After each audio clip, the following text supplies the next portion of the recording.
Let's give a round of applause for Robert Cunningham of the Hamilton County Sheriff's Office.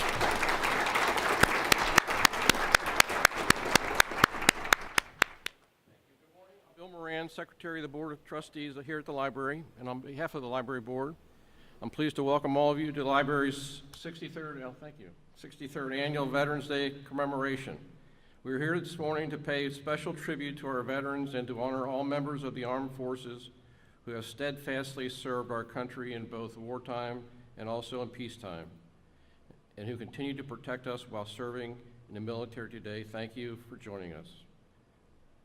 Everybody's standing, so please present the colors from the Diamond Oaks JROTC.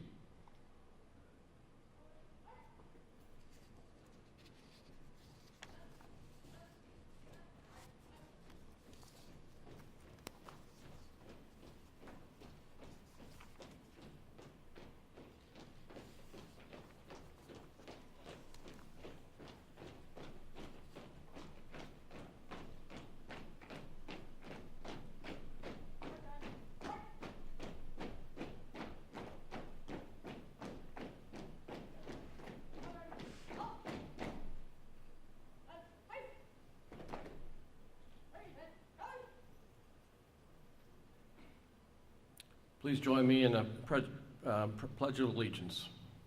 I pledge allegiance to the flag of the United States of America and to the republic for which it stands, one nation under God, indivisible, with liberty and justice for all.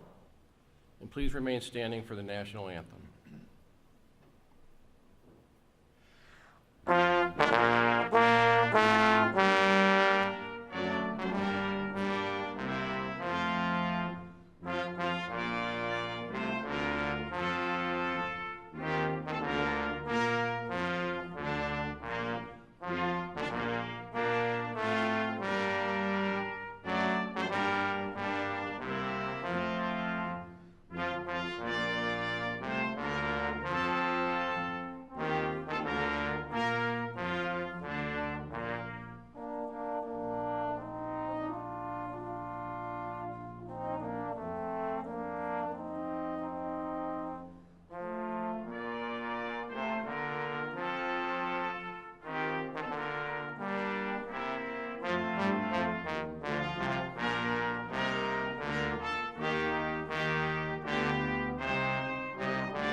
Permission granted.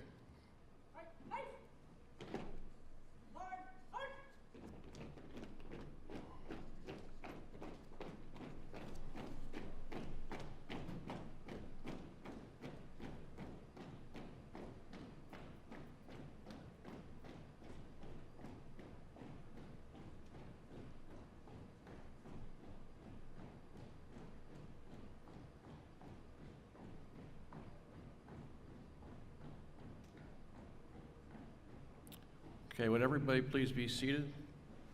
The Cincinnati Symphony Orchestra's brass quintet will now play Americans We.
Thank you. Beautiful. At this time, I'd like to introduce the other library trustees and special guests. Please stand as you're introduced. Joining us here are trustees Robert Hendon, Monica Donath-Conan, Elizabeth Lamacchia. I'd also like to introduce Kim Fender, Eva Jane Romaine Coombe, Director of Public Library of Cincinnati and Hamilton County. I would also like to extend a special thanks to the Friends of the Public Library and the Library Programs Fund for their outstanding support, not only for this program, but also for the many others they make possible throughout the year. Here representing the Friends is the group's Vice President, James Whitty. Thanks. Okay, it is our great privilege today to honor our veterans who have protected our freedoms by their duty, courage, and selfless service. We would like to recognize those among us today who have given themselves in service to our country. Our veterans, active duty service members, guardsmen, and reservists.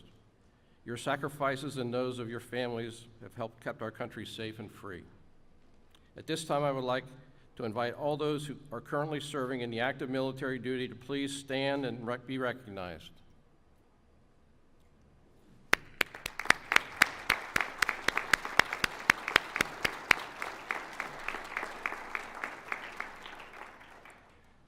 Would all the veterans who served in World War II please stand?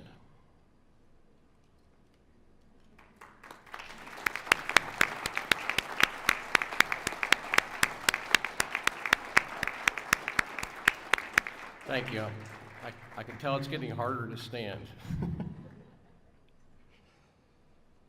Would all those veterans who served in the Korean War now please stand? None here today. Would all the veterans who served in Vietnam please stand?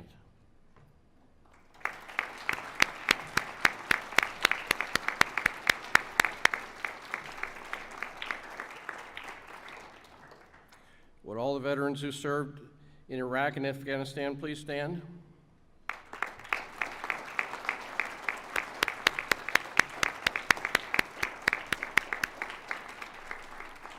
Thank you. Would all veterans of our armed services now please stand?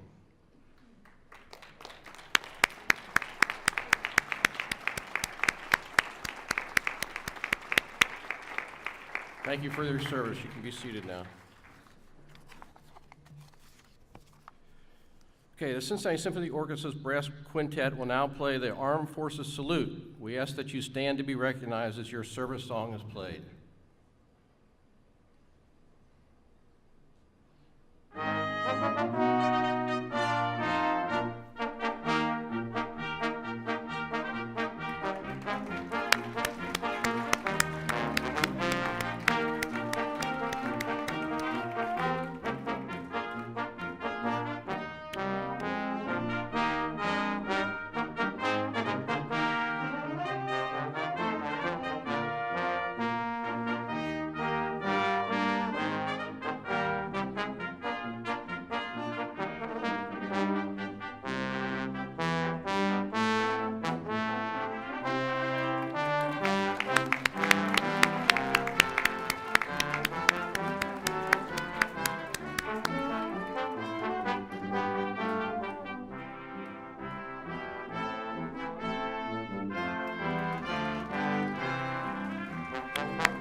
Thank you.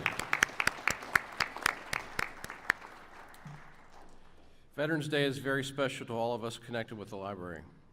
When the main library opened in 1955, it was dedicated as a war memorial to honor the servicemen and servicewomen from Hamilton County who gave their lives for our country. The names of the nearly 3,000 veterans who died while defending our freedom from World War I to the present are included in the 2 volumes of the Book of Homage, which are on display in the Veterans Memorial exhibit. Facsimiles of the Book of Homage will be available to anyone who would like a copy after today's program. Right in the back there. During your visit to the main library today, we invite you to take time to view the new exhibit at the Veterans Memorial, showcasing stories of service from veterans throughout the region. The exhibit includes memorabilia from veterans of World War II and the Korean War. 2 of the veterans featured in the exhibit, Major Edward Burke and First Lieutenant Robert Doolin, participated in the library's Veterans History Project, where their stories are recorded and archived. Special thanks to Jeffrey Leibrandt and Ray Hughes for their assistance with the display. Before I introduce our keynote speaker, I'd like to encourage all the veterans in attendance today to consider participating in the Veterans History Project. The History Project, which is coordinated by the Library of Congress, calls for Americans to play a personal role in preserving the nation's history by collecting firsthand accounts of those who defended the United States during wartime. As an official partner in this project, library staff recruits veterans and volunteer interviewers, records interviews, and sends duplicate copies of recordings and documentary materials to the Library of Congress for inclusion in their archives and national database. Our Veterans History website features a database of locally recorded interviews, documentary materials, and video stream versions of selected interviews. Staff from the genealogy and local government history will be available after today's program to answer questions and sign veterans up for the interviews. I highly encourage anybody to participate. It's now my pleasure to introduce our keynote speaker. William Fee spent most of his career working with E.W. Scripps Company for 32 years, retiring in 2010 after having served as Vice President and General Manager of WCPO-TV for 12 years. He was born and raised in Cincinnati and graduated from Walnut Hills High School in 1965. After a year in college at the age of 19, Mr. Fee enlisted in the U.S. Army in 1967 and volunteered for infantry and service in Vietnam. He served in combat as a rifleman with the 1st Infantry Division. He was wounded in combat in November 1967 by a rocket-propelled grenade and spent 10 months in 3 different Army hospitals, undergoing 4 operations to repair a badly damaged shoulder. After his medical discharge in 1968, he returned to college and graduated from the University of Cincinnati with a BA and MA in German literature. Mr. Fee and fellow Vietnam veteran Earl Correll co-directed the fundraising and design of the Greater Cincinnati Vietnam Veterans Memorial in Eden Park, which was dedicated in April 1984. He has been involved in the Cincinnati community for many years, having served on the boards of the Cincinnati Art Commission, Cincinnati Chamber Orchestra, and Boy Scouts, the Ohio Association for Broadcasters, and is past president of the board of Cincinnati Public Radio, WGUC, and WVXU, and the Cincinnati, Ohio chapters of the March of Dimes. He also served on the steering committee for the Cincinnati USO and currently serves on the board of trustees of the Children's Home of Cincinnati, and is a volunteer for the Executive Service Corps Cincinnati and United Way. In 2016, Mr. Fee published his first book, Memoir of Vietnam 1967, detailing the story about his military service in Vietnam with the 1st Infantry Division and the impact the war has had on his life in later years. He's a 3-time cancer survivor, currently in remission from battle with pancreatic cancer in 2016. He credits his wife Sally and his family and friends and his faith for his recent recovery and plans on spending many more years in service of his community. Ladies and gentlemen, please join me in welcoming William Fee.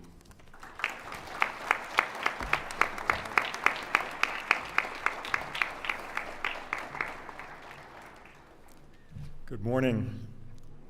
Thank you, Mr. Moran, the Board of Trustees and staff of the library, veterans, current members of our armed services, distinguished guests and families, thank you for coming to attend this Veterans Day ceremony.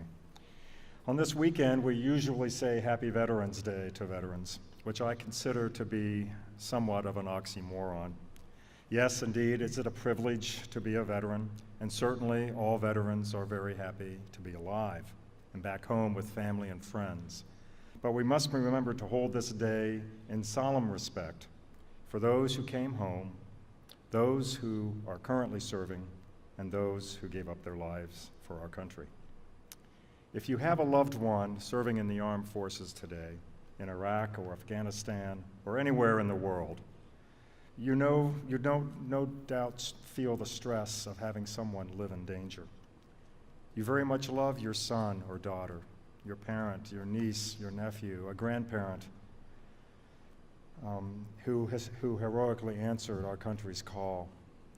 Because we have no draft today, everyone serving in the armed forces is a volunteer. That means only 1% of today's population is currently in uniform. The 99% of us who depend upon these extraordinary men and women to protect our freedom and the freedom of others around the world. For that reason, too frequently, we tend to forget those who place their lives on the line in Iraq, Afghanistan, in Africa, or anywhere in the world.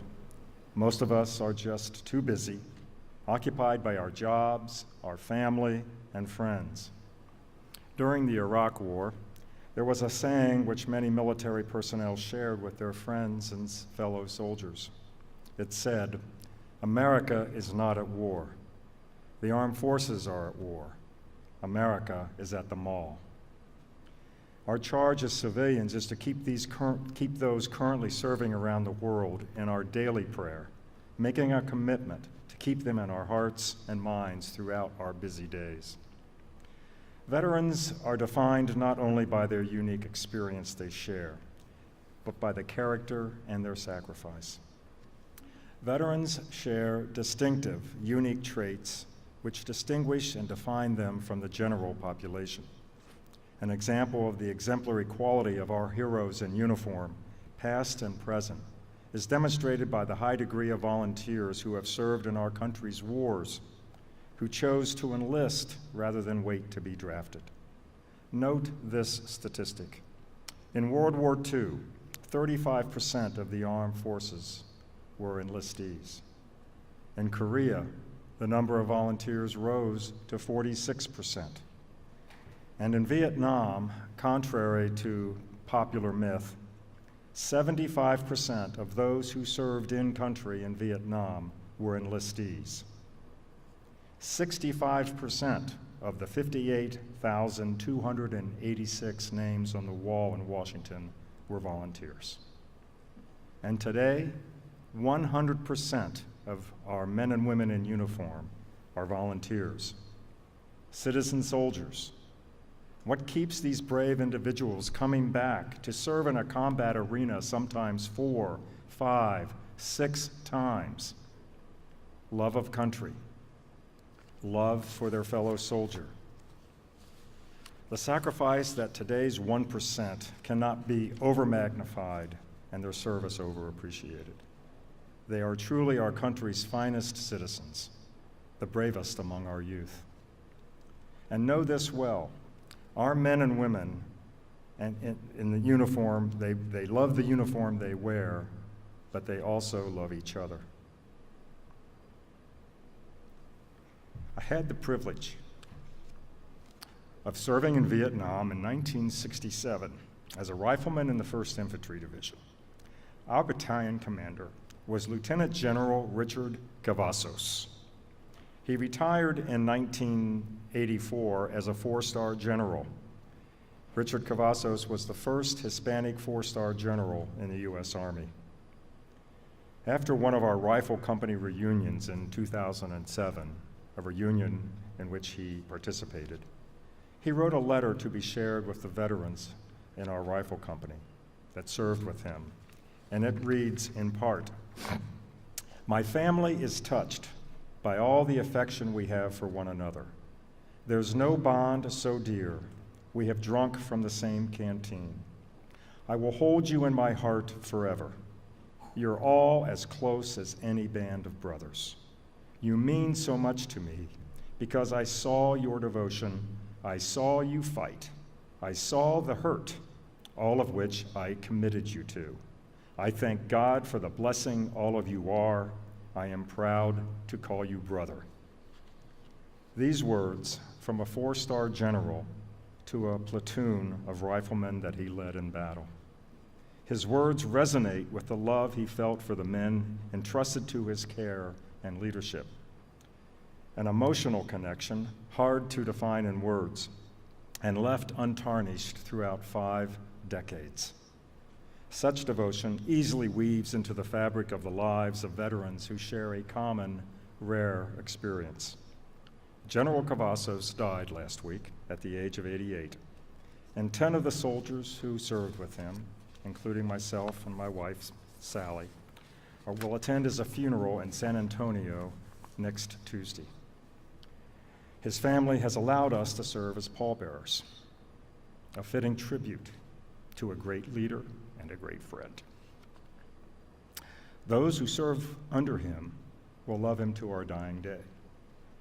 This unspoken, inherent bond unites the soldiers, airmen, Marines, and sailors together, especially when they find themselves in a combat arena. This love for each other keeps them alive, alert, and focused on their mission. Esprit de corps, unit morale, duty, honor, country. Words fail to adequately describe the love that keeps our sons and daughters motivated to perform their difficult tasks, risking their lives for their fellow soldiers and for us. The love our combat heroes share on the field of battle knows no bounds. Their sacrifice includes separation from family, encumbering hardships and danger most civilians could never imagine. Their experience often involves premature maturity. A 19 or 20-year-old soldier growing up quickly under fire, having the rose-colored glasses removed at a too young of an age. In their book, We Are Soldiers Still, Lieutenant General Hal Moore and historian and writer Joe Galloway, both of whom fought in Vietnam together in the Ai Drang Valley against the North Vietnamese in November 1965, wrote in the preface to their book how veterans are differentiated from their civilian peers. It reads, in part, "What all of us know in our hearts is that we are soldiers still. Some of us revisit the battlefield in our nightmares. Some of us wear scars, visible and invisible, that mark us as changed men who walk unseen among our neighbors, who have never known what it is like to hold a dying boy in their arms and watch the life fade from his questioning eyes. Having seen and experienced what few others do, the veteran undergoes a life adjustment, which, when returning home to society and friends, too frequently and tragically causes confusion and depression, affecting not only the veteran, but his or her family. Vietnam veterans experienced years of harsh and rude treatment in the 1960s and 70s upon their return from the war, ranging from total indifference to outright hostility and rejection. The Vietnam War tore this country apart, and unfortunately, the soldiers coming home were the only tangible objects of scorn. George Washington once wrote, "The willingness with which our young people are likely to serve in any war shall be directly proportional to how they perceive the veterans of earlier wars were treated and appreciated by their nature." And this 250 years ago. For the Vietnam veterans in the 1960s, PTSD, post-traumatic stress disorder, was rarely recognized or diagnosed, and many veterans returning from the war had extreme difficulties in coping with their post-military lives, made more difficult by their isolation and exclusion. Thankfully, today, our warriors coming home from the Mideast are welcomed and treated as heroes, as they should be, and PTSD and other war-related illnesses are diagnosed and treated. We must be armed with the knowledge that the adjustment to civilian life by today's veterans is no less a difficult or perilous journey. The 99% of us need to comprehend the complexity of this journey and ensure that our love and care for today's veterans will never cease to light the way for their homecoming. One other trait all veterans share, especially those who experience combat or other life-threatening moments, is their ability to endure and persevere under stress. You can see it in their eyes.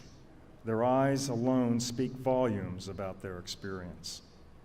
Joanna Mackenzie Henshaw, who is serving as secretary of the Vietnam Veterans Assistance Foundation in Texas, has written, "When you look into the eyes of a warrior, you see the dead pool of pain, the horror that is endured, remembered, the tears they shed for the brothers they left behind.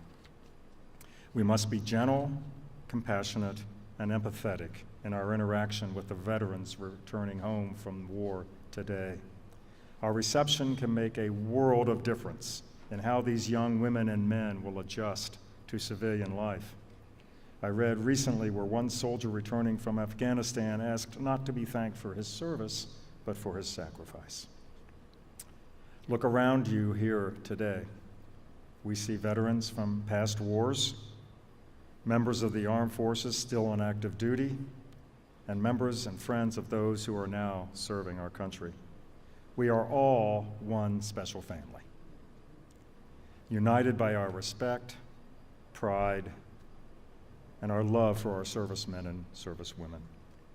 No matter how steep the sacrifice, how foreign the land, how deep the fear, how ruthless the enemy, the women and men in our armed forces keep stepping forward to valiantly serve our country.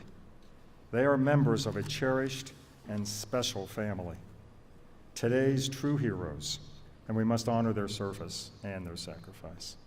God willing, the day will come when we don't have to ask our young citizens to sacrifice anymore.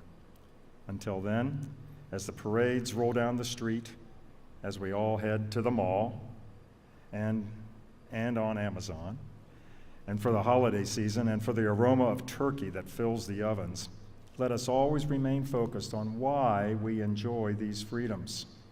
And let us honor and never forget those who step forward and selflessly sacrifice their careers, their families, their future, and some their lives for all of us at home. A priest named Father Dennis Edward O'Brien, who served in the Marine Corps in the Pacific in World War II, and later became chaplain to the Marine Corps, penned a famous poem, familiar to most of us, which reads, "It is the soldier, not the reporter, who has given us freedom of the press. It is the soldier, not the poet, who has given us freedom of speech. It is the soldier, not the organizer, who gave us the freedom to demonstrate. It is the soldier who salutes the flag, who serves beneath the flag, whose coffin is draped by the flag, who allows the protester to disrespect the flag." So today, we say thank you to all veterans and allow us to also pay respect to the men and women who did not come home, who now reside in the Lord's mansion, free from pain, loneliness, and fear.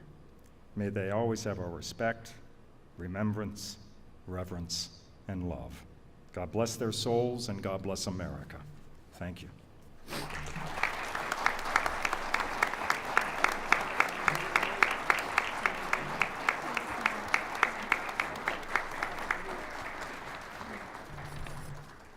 Thank you, Mr. Fee.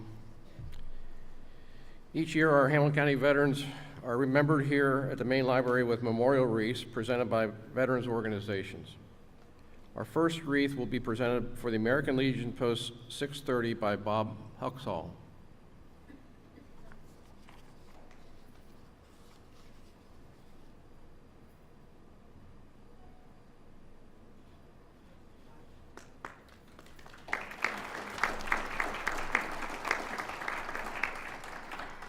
Our next wreath will be presented on behalf of the Cincinnati Police Department by Sergeant David Corlett and Sergeant Michael Glenn.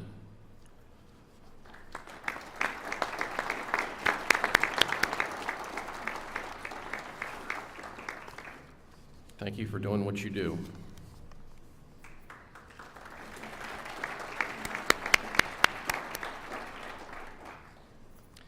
Mr. James Shaw, Mr. Darrell Shirley, Mrs. Carol Quackenbush will present the wreath for the Greater Cincinnati chapter of the Tuskegee Airmen.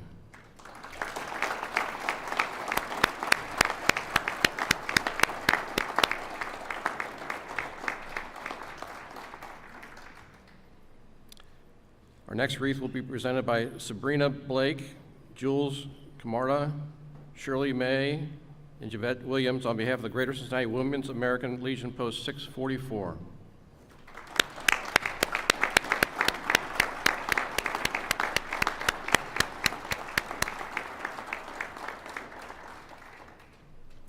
Mr. Jeremiah Miner and Mr. James Kennedy will present the wreath on behalf of the Military Order of the Purple Heart, Chapter 3620.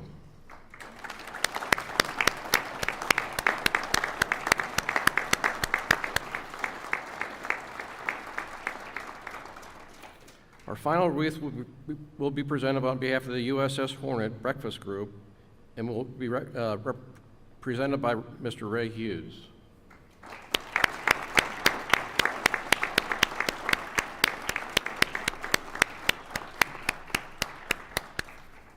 Thank you all for being with us this morning and representing your organizations. As soon as all the pictures are taken, you can sit down.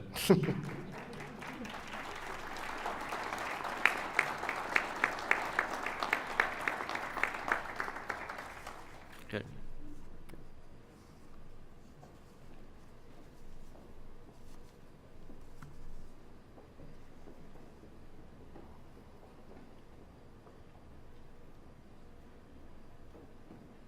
For over 240 years, our brave fighting men and women have protected our freedoms with their duty, courage, and selfless service. The line of heroes continues unbroken to today. Currently, there are over 1.3 million active and reserve personnel serving in the United States Armed Forces. The legacy of our veterans continues to inspire our military to answer the call to duty. We know that freedom isn't free, and eternal vigilance is the price it must pay for our liberty. At this time, we would like to light the flame of remembrance and pay our tribute and respects to those who laid down their lives and for those who have suffered in the hope of peace for all. Here to light the flame of remembrance is Captain Shirley May. Commander of the Greater Cincinnati Women's American Legion Post 644, Captain Shirley May enlisted in the U.S. Army in 1983 during her senior year in high school.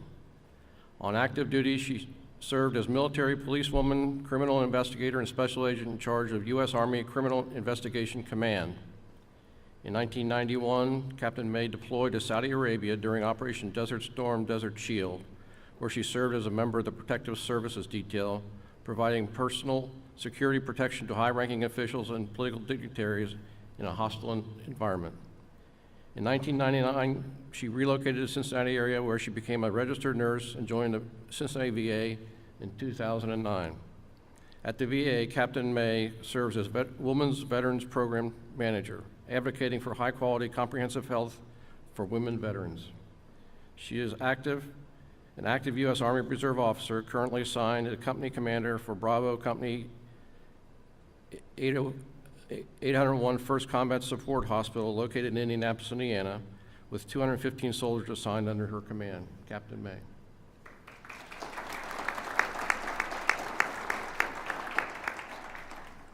we light the flame of remembrance, let us honor the men and women who have selflessly served this great nation, many of which who have given up their lives both physically and emotionally, so that we, the citizens of the United States of America, may live free and safe today and every day.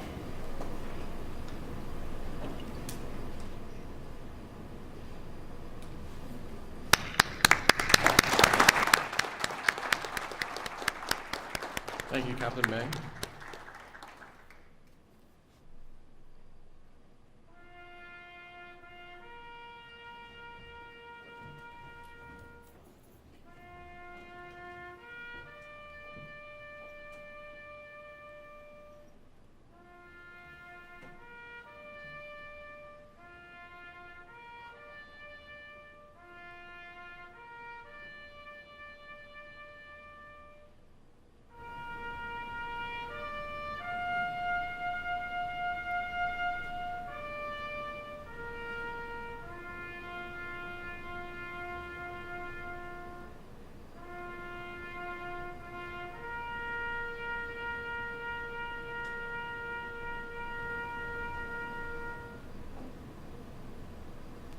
Thank you.